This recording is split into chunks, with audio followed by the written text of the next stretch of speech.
अंधेरी रात थी। लंका की युद्ध भूमि रक्त से लाल हो उठी थी।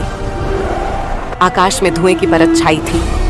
हवा में चीखें, शस्त्रों की टकराहट और मृत्यु की गूंज तैर रही थी। मेघनाद का प्रचंड अस्त्र लक्ष्मण जी पर टूट पड़ा था। धरती कांप उठी थी। लक्ष्मण जी अचेत होकर धरती पर गिर पड़े थे। उनकी सांसें रुकने की कगार पर थी। राम जी अपने भाई को सीने से लगाए बैठे थे। लक्ष्मण, तुम मुझे छोड़कर नहीं जा सकते। एकमात्र आशा थी, संजीवनी बूटी। हनुमान जी तुरंत हिमालय की ओर प्रस्थान कर चुके थे। उधर लंका के महल में अंधकार और षड्यंत्र पल रहा था। तभी उसने पुकारा अपने मामा को, कालनेमी। वह साधारण राक्षस नहीं था। उसका नाम ही भय का प्रतीक था। काल अर्थात मृत्यु, नेमि अर्थात चक्र, मृत्यु का घूमता हुआ पहिया।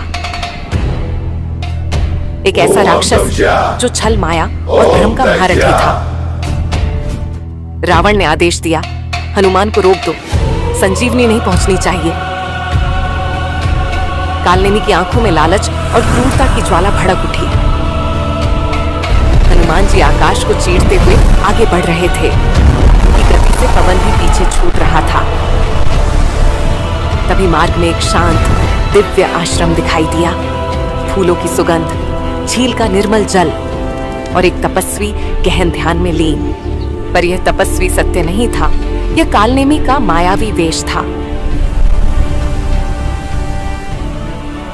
मधुर स्वर में उसने कहा, थोड़ा विश्राम कर लो हनुमान।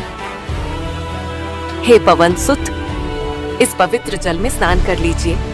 पर जैसे ही वे जल के समीप पहुंचे, झील का शांत जल विचलित हो उठा। भीतर से एक भयंकर राक्षसी शक्ति जाग उठी। मृत्यु सी प्रतीत होने वाली आकृति प्रकट हुई। संघर्ष हुआ। लहरें उग्र हो उठी। हनुमान जी ने उस शक्ति को परास्त किया और तभी छल का आवरण हट गया।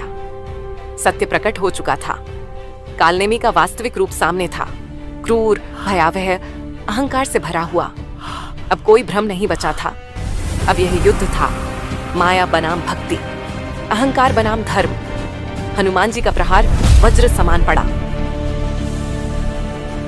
धरती कांप उठी, आकाश गूंज उठा